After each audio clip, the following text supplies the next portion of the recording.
देखो जी, class 12th की probability करेंगे। देख बेटा, क्लास 12th की प्रोबेबिलिटी में कुछ 4 ही टॉपिक है हमारे कोर्स में। एक है कंडीशनल प्रोबेबिलिटी। क्या है? Conditional probability. कंडीशनल प्रोबेबिलिटी का मतलब है एक कंडीशन गिवन होती है।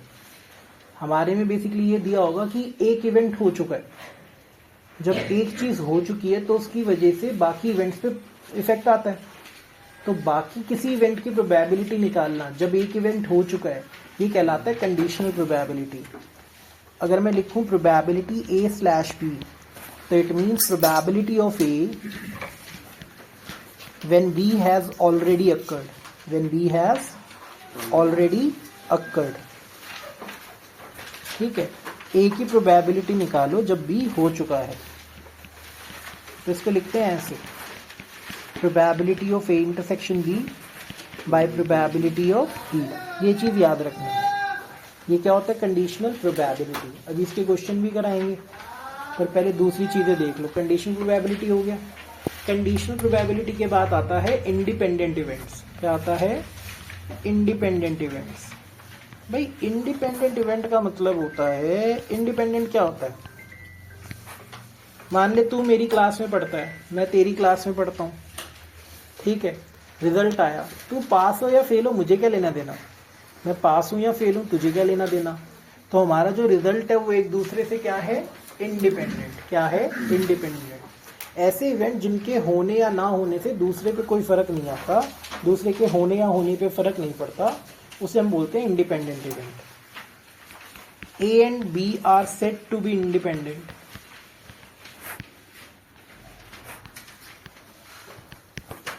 if probability of A intersection B is probability of A into probability of B। ठीक है जी। इंडिपेंडेंट इवेंट्स के बाद आता है बेटा बेस थ्योरम, और एक आता है टोटल प्रोबेबिलिटी। टोटल प्रोबेबिलिटी मैं अलग से बताऊंगा, पहले बेस थ्योरम की बात कर लेते हैं। बेस थ्योरम क्या है? कंडीशनल प्रोबेबिलिटी में जब बहुत ज्यादा केसेस ऐड ऑन हो जाते हैं ना, तो उसे बेस थ्योरम कहते हैं। मैं बताता हूँ कैसे। मान ले एक रूम के अंदर 3 बॉक्सेस रखे हैं, box number 1, box number 2, box number 3। जैसे मैं ऐसे लिख देता हूँ, भैया ये पहला बॉक्स है, बॉक्स नंबर 1, ये दूसरा बॉक्स है, बॉक्स नंबर 2, ये तीसरा बॉक्स है, बॉक्स नंबर 3।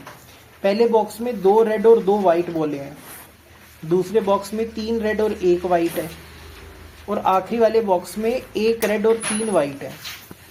मैंने किसी बच्चे को एक रूम में भेजा, मैंने कहा जा रूम के अंदर जा और एक बॉल निकाल ला। बच्चा अंदर गया, बॉल निकाल के ले आया और कहता सर ये तो रेड कलर की है। तो बॉल का कलर क्या है?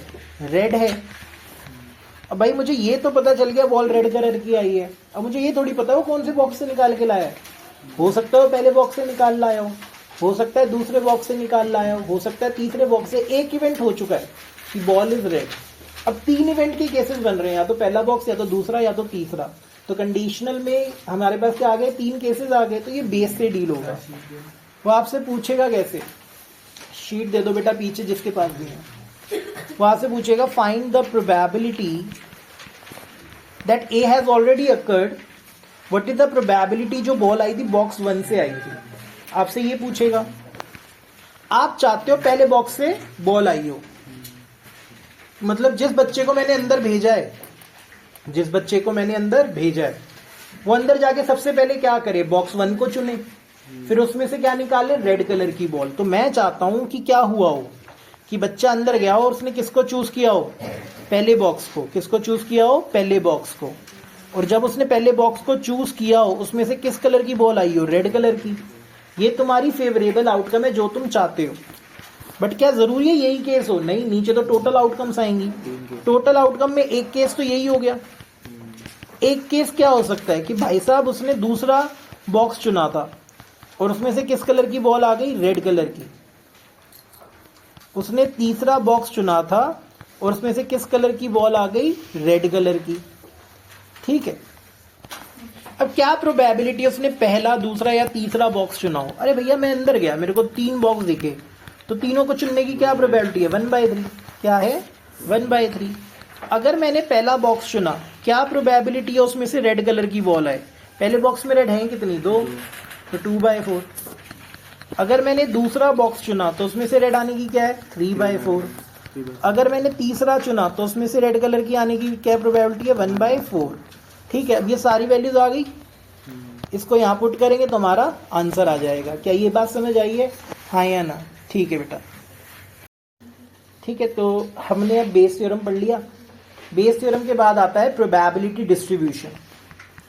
देखो प्रोबेबिलिटी डिस्ट्रीब्यूशन है कि नई वाली बुक में हटा रखा है इन्होंने, पर कोर्स में है ये, पता नहीं पागल है, एनसीईआरटी कुछ भी करती है।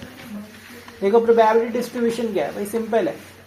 एक बात बताओ, मान लो मेरे पास एक बास्केट है, उस बास्केट में 15 संतरे हैं, 15 ऑरेंजेस। क्या है? 15 ऑरेंजेस। उसमें से 12 गुड है और 3 बैड है, मतलब जिन रोटन है या खराब है। अब मैंने इसमें से 2 संतरे निकाले, 2 संतरे निकाले, तो मुझे प्रोबेबिलिटी डिस्ट्रीब्यूशन निकालना है गुड का, कि भाई इन दो में कितने गुड हो सकते हैं। एक बात बताओ, अगर तूने 2 संतरे निकाले तो तू क्या चाहेगा? दोनों के दोनों क्या हो? गुड हो। बट 2 गुड नहीं है तो क्या हो सकता है? 1 गुड और 1 बैड। ज्यादा किस्मत खराब हो तो सारे बैड। ठीक है, तो 0 गुड। तो डिस्ट्रीब्यूशन में हमें गुड का निकालना था, या तो 0 गुड हो सकते हैं, या तो 1 गुड हो सकते हैं, या तो 2 गुड हो सकते हैं। अब यहां लिखी जाएगी प्रोबेबिलिटी। मैं कहता हूं प्रोबेबिलिटी निकालो कि भैया एक भी गुड नहीं है, तो सारे के सारे क्या आए हैं? बैड। बैड। अब तुमने निकाले कितने में से थे? 15 में से। 15 में से 2 ऑरेंजेस है ना, तो 15C2 क्या होगा? 15C2। 15 में से 2 निकाले हैं, तो टोटल वेज है 15C2। तुम क्या चाहते हो? एक भी गुड ना निकले, सारे बैड निकले, तो 3C2 आएगा ऊपर। फिर तुम कहते हो भाई एक गुड निकल जाए, मतलब एक बैड निकले, नीचे क्या आएगा? नीचे तो 5C2 ही आएगा बेटा। हाँ या ना? आप चाहते हो एक गुड आ जाए और एक बैड आ जाए और एक गुड आ जाए। हाँ या ना? इतनी बात समझ आई है? फिर तुम कहते हो दोनों गुड आ जाए, मतलब तुमने 15 में से 2 निकाले हैं, पर तुम चाहते हो दोनों गुड आए, तो 12 में से 2 आ जाए। हाँ या ना? इसको यहाँ फिल करोगे तो ये क्या बन जाएगा? Probability distribution. क्या बन जाएगा? Probability distribution. मान लो मुझे मीन निकालना है, तो मीन निकालने के लिए आपको क्या निकालना पड़ेगा? x इंटू पी एक्स, एक और कॉलम, एक और रो बनानी पड़ेगी। x को पी एक्स से मल्टीप्लाई करके, मान लो इधर कुछ भी आ गया, इनको ऐड करोगे तो क्या आ जाएगा? मीन। तो मीन का फॉर्मूला क्या होता है? Sigma x P x. क्या होता है? Sigma x P x. पूरे चैप्टर में टॉपिक तो सारा यही है। अब इसके क्वेश्चन आते कैसे हैं? ठीक है, वेरिएंस नहीं है वो, उसमें सिर्फ मीन तक है। ठीक है, आएगा वेरिएंस तो वो भी करा देंगे, ऐसा कुछ नहीं है। अब भाई देखो मैं क्वेश्चन कराता हूँ। अब ये सीबीएसई वाले क्वेश्चन कराते हैं, 5-5 नंबर वाले। ठीक है, आगे तो बहुत बढ़िया, ऐसी गारंटी तो किसी बात की नहीं है। ठीक है, 5 मार्क करेंगे, ध्यान से देखना। कहता मैं क्वेश्चन पढ़ता हूँ। There are 2 boxes, box number 1 and box number 2। ये मेरा पहला बॉक्स है, ये मेरा दूसरा बॉक्स है। कहता है पहले बॉक्स में 3 रेड है और 6 ब्लैक है। दूसरे बॉक्स में 5 रेड है, 5 रेड है और n ब्लैक है। मतलब दूसरे वाले में मुझे नहीं पता कितनी ब्लैक है। ठीक है, मैंने क्या किया? One of the 2 boxes, box 1 and box 2 selected at random. दोनों में से कोई एक बॉक्स सिलेक्ट किया। The ball is found to be red, और उसमें से जो बॉल निकली है वो किस कलर की निकली है? रेड कलर की। तो आपको दे दिया है जो बॉल निकली है वो क्या है? रेड है। Ball is red. अब वो आपसे पूछता है क्या प्रोबेबिलिटी है? कहता है if the probability that this red ball comes out from box 2। देख तुझे ये तो दे दिया बॉल रेड है, कहता है बॉक्स 2 से आई है, इसकी प्रोबेबिलिटी गिवन है। कितनी गिवन है? 3/5। कहता है n की वैल्यू निकालो। बहुत आसान है, ध्यान से देखो भाई। टेक्निकली तुझे एक आउटकम दे दी, एक इवेंट दे दी कि हो चुका है। ये इवेंट 2 चीजों से हो सकता था, या तो B1 से या B2 से, तो केसेस बन गए। तो ये किसका क्वेश्चन है? बेस का। अगर मुझे ये निकालना होता तो क्या होता? मैं चाहता कि सबसे पहले बंदे ने बॉक्स 2 चूज किया हो, और बॉक्स 2 चूज करने के बाद उसमें से किस कलर की बॉल आनी चाहिए? रेड कलर की। ये तो मेरे फेवर में है, पर टोटल आउटकम में तो एक और सिनेरियो हो सकता है बॉक्स 1 के साथ। तो नीचे आती है टोटल आउटकम की प्रोबेबिलिटी। मैंने पहला बॉक्स चुना है और उसमें से रेड कलर की बॉल आई है, या फिर मैंने दूसरा बॉक्स चुना है और उसमें से रेड कलर की बॉल आई है। ठीक है बेटा, इसकी प्रोबेबिलिटी आपको दे रखी है 3/5। कितनी दे रखी है? 3/5। अब मेरे को एक बात बताओ, बॉक्स 1 या बॉक्स 2 चूज करने की प्रोबेबिलिटी क्या है? हाफ। 2 बॉक्स थे ना, पहला बॉक्स चुना जाए या दूसरा चुना जाए, इसकी प्रोबेबिलिटी क्या है? हाफ। मान लो अगर मैंने पहला बॉक्स चुना, क्या प्रोबेबिलिटी है रेड आएगी? रेड थी कितनी? 3। टोटल कितनी थी? 9। 3/9 क्या हो गई? 3/9। ठीक है जी। प्रोबेबिलिटी मैंने दूसरा बॉक्स चुना, उसमें से रेड आई, रेड थी कितनी? 5, और टोटल बोलो कितनी है? n+5। ठीक है जी, आपको ये भी पता चल गया और ये भी पता चल गया, यहाँ पुट कर दो। क्या था probability? B2 half. A with B2 क्या था? 5/n+5। प्रोबेबिलिटी B1 क्या है? हाफ। A विद B1 क्या है? 3/9 हाफ 5/n+5। अब भैया कुछ नहीं करना, 9वीं 10वीं की कैलकुलेशन तो आती होगी, क्रॉस मल्टीप्लाई करो, n की वैल्यू निकालो। इसके आगे मैं नहीं बता रहा, तुम खुद कर लेना। n की वैल्यू आ जाएगी, n की वैल्यू 5 आएगी भैया। ठीक है, कितनी आएगी? 5 आएगी। ठीक है, आगे देखो जरा, एक और क्वेश्चन कहते हैं। कहता भाई क्वेश्चन नंबर 2 में देखो, जो पिछला क्वेश्चन था अपना, ये आया हुआ था CBSE 2019 में। ठीक है, ये CBSE 2019 का क्वेश्चन है। ठीक है, अब कौन से सेट में आया था ये देखी जाएगी, देख लेना अपने आप। ठीक है, कहता है card from A pack of 52 playing cards is lost. भैया मेरे पास 52 पत्ते थे। ठीक है, 52 कार्ड्स थे, मैं उसे शफल कर रहा था, एक गुम गया मेरे से, मुझे नहीं पता कौन सा गुम है। ठीक है, from the remaining cards of the pack 3 cards are drawn at random and are found to be all spades. फिर क्या किया? जो गुम गया बाढ़ में जाए। अब कितने पत्ते रह गए? 51। 51 में से मैंने 3 पत्ते निकाले और तीनों के तीनों क्या निकले? स्पेड। कहता है फाइंड द प्रोबेबिलिटी कि जो लॉस्ट कार्ड था वो भी स्पेड हो। आपको क्या दे रखा है? आपको इवेंट दे रखा है ए, ऑल 3 कार्ड्स आर स्पेड, जो बाद में निकाले हैं। अब भाई ये ऐसा 2 सिनेरियो में हो सकता है। पहला सिनेरियो है कि लॉस्ट कार्ड क्या, जो पहले खोया था वो लॉस्ट कार्ड कौन सा था? स्पेड का था। और एक सिनेरियो हो सकता है कि जो लॉस्ट कार्ड था इज नॉट फ्रॉम स्पेड।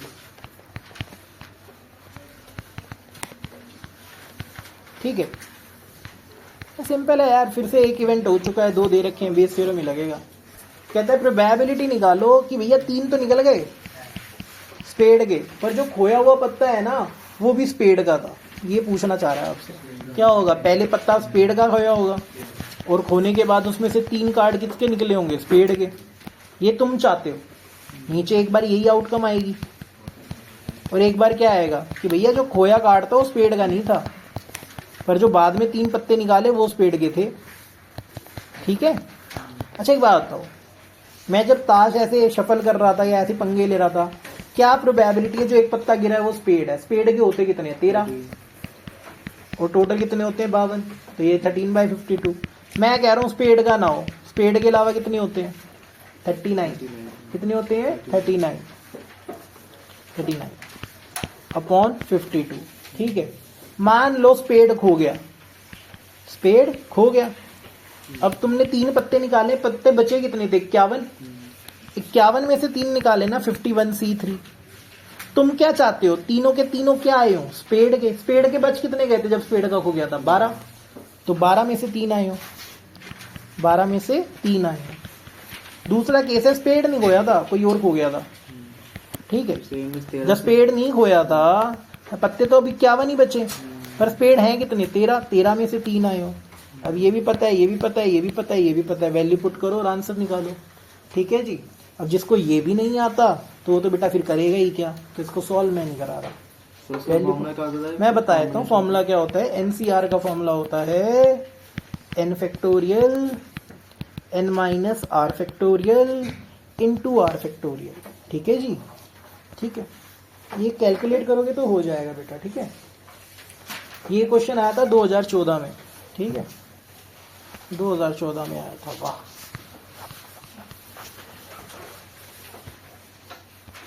ऐसे आता है तो कोई मुश्किल नहीं आएगा पेपर, क्वेश्चन ऐसे ही आएंगे, दुनिया से परे थोड़ी आ जाएंगे। क्वेश्चन नंबर 3 कहता 2 बैग है। 1 मिनट देखो भाई, तीसरा क्वेश्चन है, कहता है देर आर 2 बैग्स, ठीक है, bag number 1 and bag number 2। कहता है bag 1 contains 3 red and 5 black balls.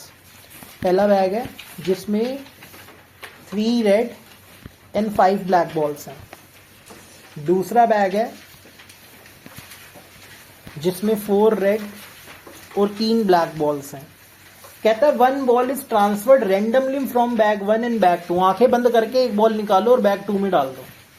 एक बॉल ट्रांसफर हो गई, ठीक है, एक बॉल ट्रांसफर हो गई।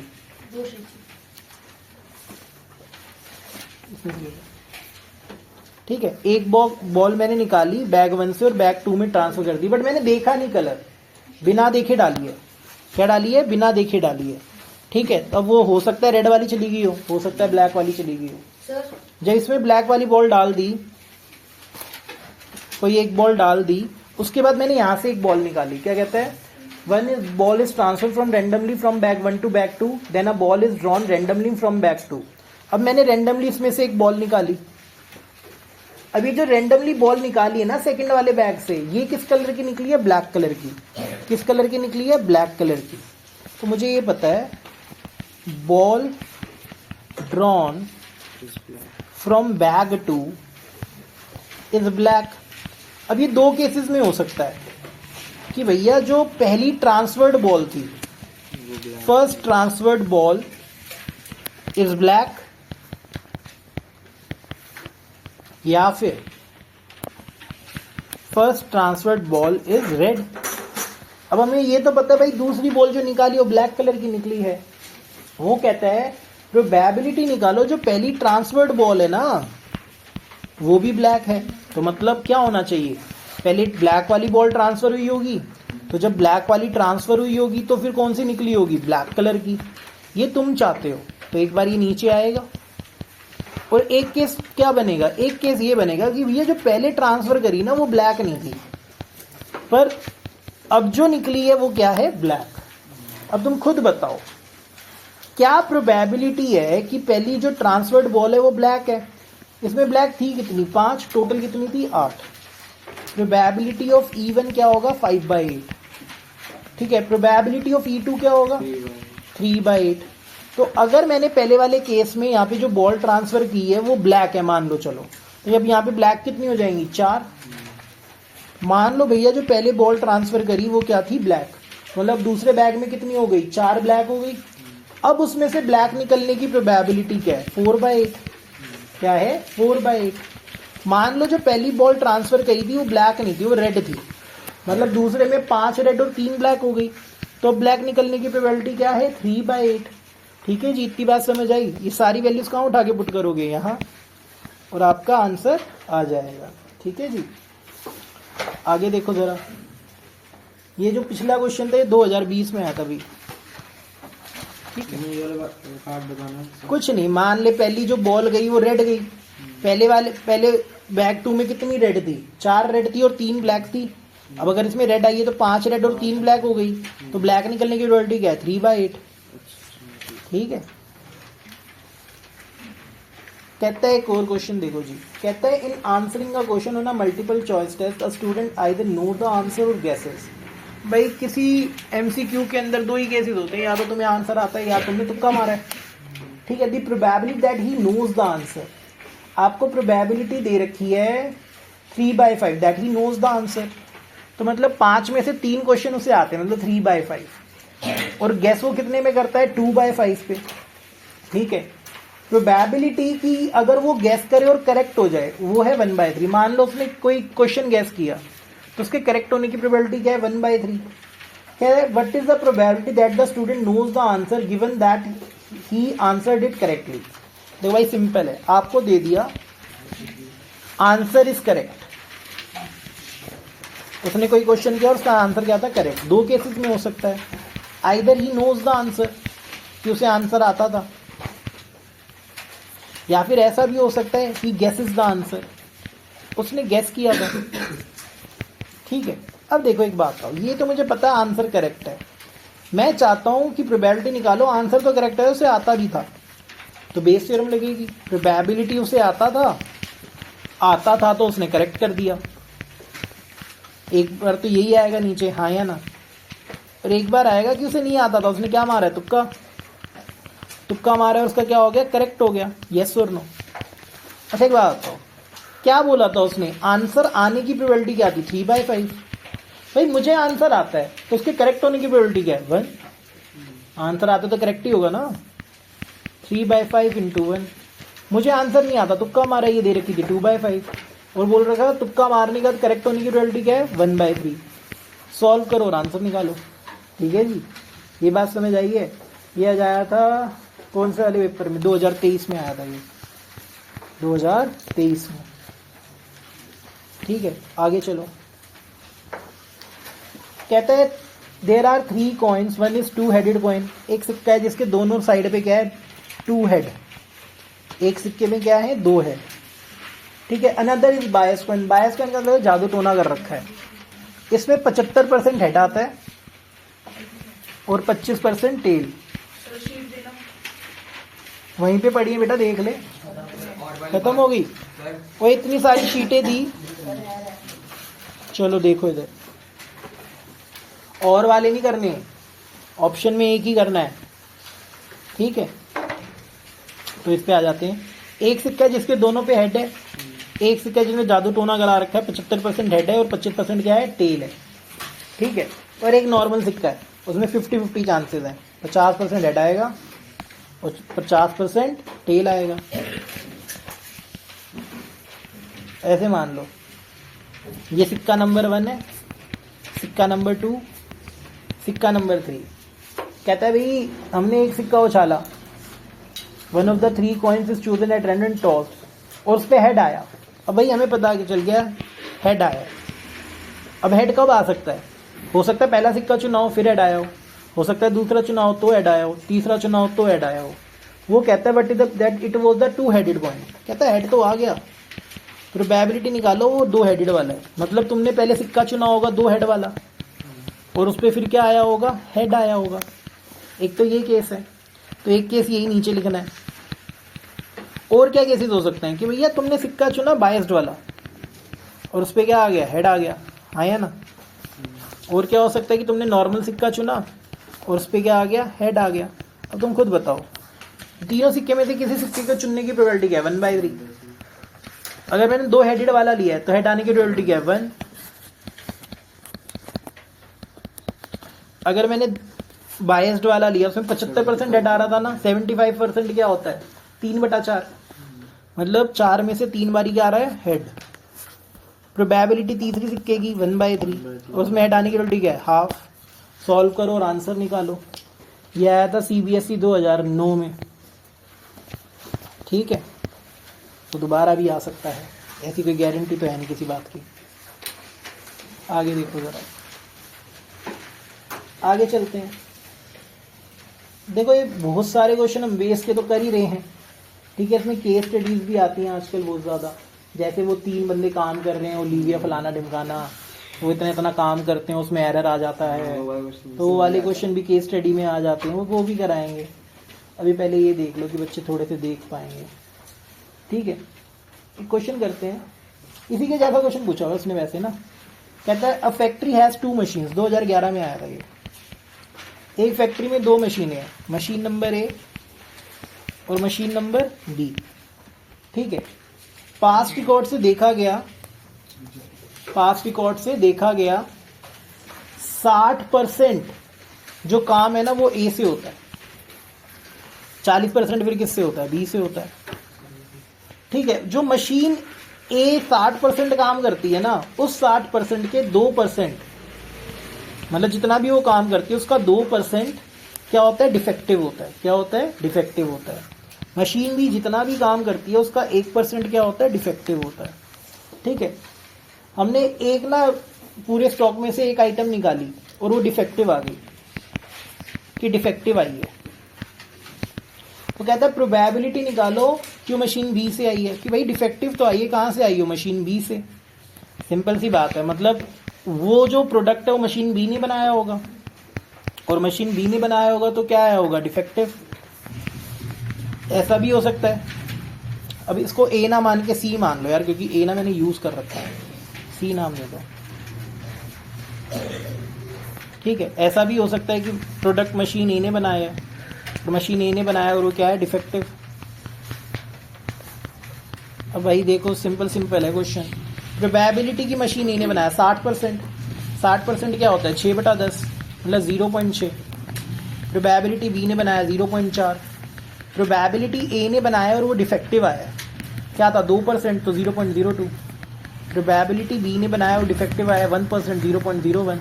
वैल्यू पुट करो और आंसर निकालो। क्या इतनी बात समझ आई है, हाँ या ना? इसमें कोई परेशानी है? आगे चले, देखो जरा इधर। ओके जी, एक और क्वेश्चन करते हैं जी। देखो बेस तो अब तुम्हें बहुत ज़्यादा समझ आ जाना चाहिए, ठीक है। बेस से क्वेश्चन पूछा जाता है, पर तुम्हें ये भी समझ भी आना चाहिए कि क्वेश्चन में बेस है या नहीं है, ठीक है। ठीक है बेटा, देखो जरा आगे।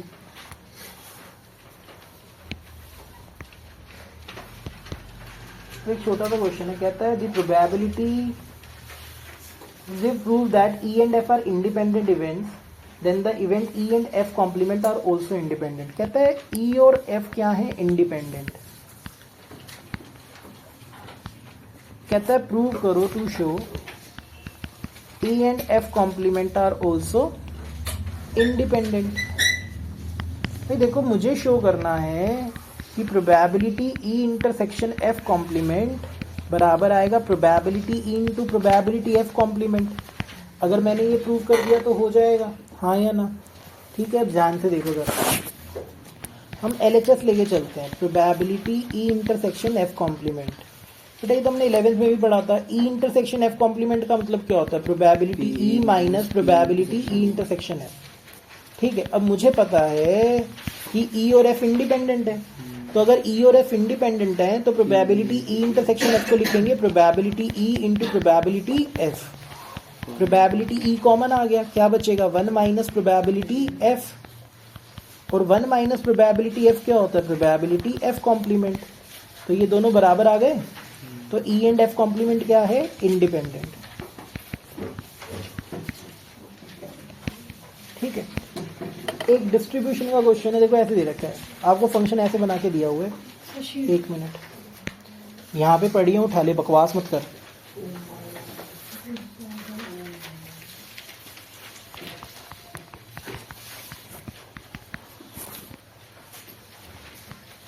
x की वैल्यू 0 हो तो 1 आंसर आता है, सॉरी k आता है। x की वैल्यू 1 है तो 2k आता है। x की वैल्यू 2 हो तो 3k आता है। अदरवाइज में क्या आएगा, 0। ठीक है, अब वो कहता है k की वैल्यू निकालो। तो अगर मैं इसको डिस्ट्रीब्यूशन में लिखूं,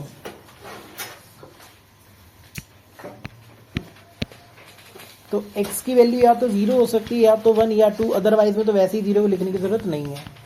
प्रोबेबिलिटी क्या दे रखी है, k, 2k और 3k। भैया टोटल प्रोबेबिलिटी प्लस करके हमेशा क्या आती है, 1।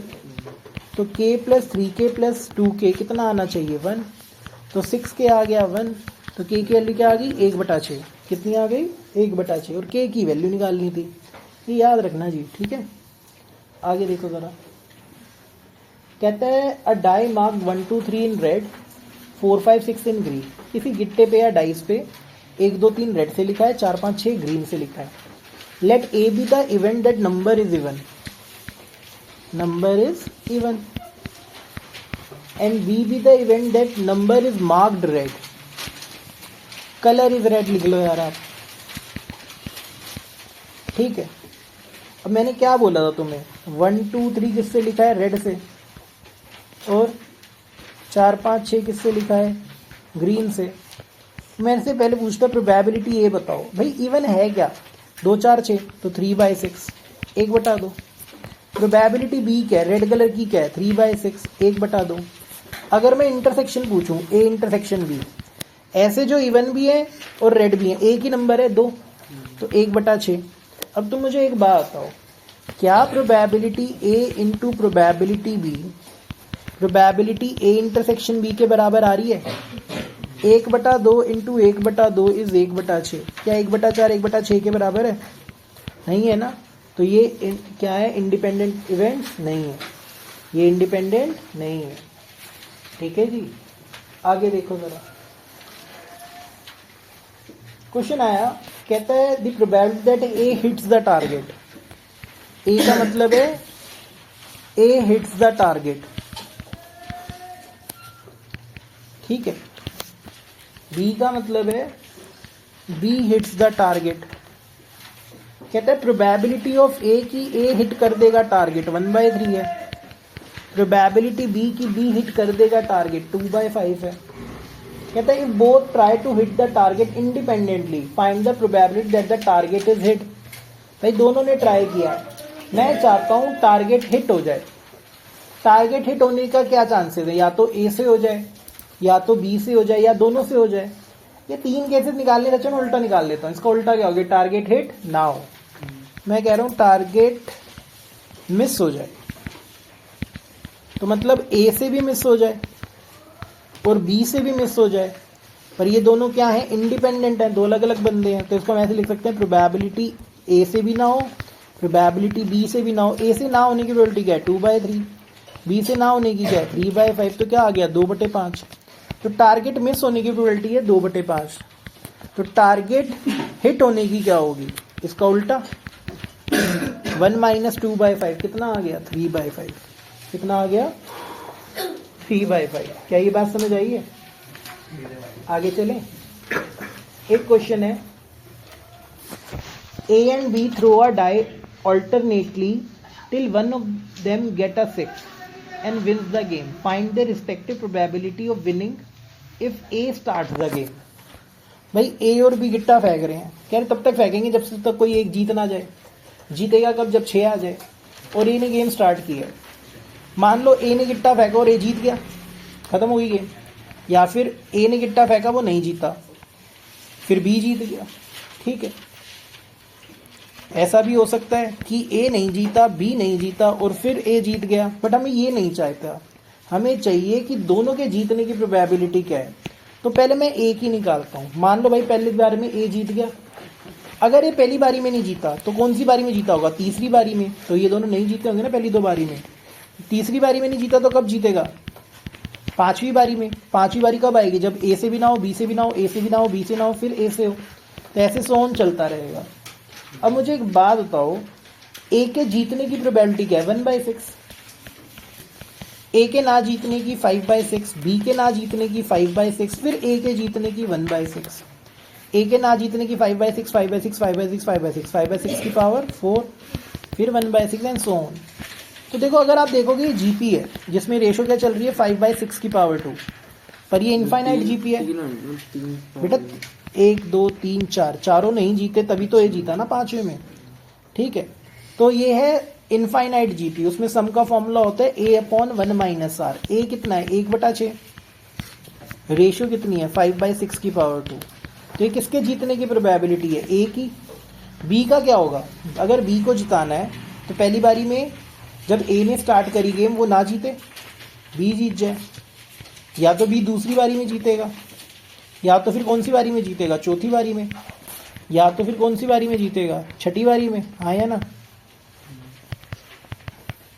And so on. A के ना जीतने की क्या है, 5/6, 1/6, 5/6 3 बार, फिर 1/6, 5/6 5 बार, फिर 1/6। ये भी जीपी है। रेशियो क्या चल रही है, 5/6 की पावर 2। कितनी चल रही है, 5/6 की पावर 2। सम कैसे निकलेगा, A/1 - R। A इस बार कितना है, 5/36, ये है ना, और 1 - 5/6 की पावर 2। इसको सॉल्व कर लेना, आंसर आ जाएगा। क्या ये बात समझ आई है बेटा? रेशियो 5/6 की पावर 2 है ना, 1 - R है। फॉर्मूला ये होता है इनफाइनाइट जीपी में सम का, A/1 - R। इसको और इसको डिवाइड करेगा, क्या आएगा, 5/6 की पावर 2। ठीक है, इतनी बात समझ आई है, हाँ या ना? इसमें कोई परेशानी है? ठीक है जी, तो इसको ऐसे प्लस कर देंगे। हाँ, इसको सॉल्व कर ले, ये आगे B के जीतने की प्रोबेबिलिटी। इसको सॉल्व कर ले, ये आगे A के जीतने की प्रोबेबिलिटी। इतनी बात समझ आई है, हाँ या ना? बाकी इसका फिर अगली पार्ट में कराएंगे। बाय।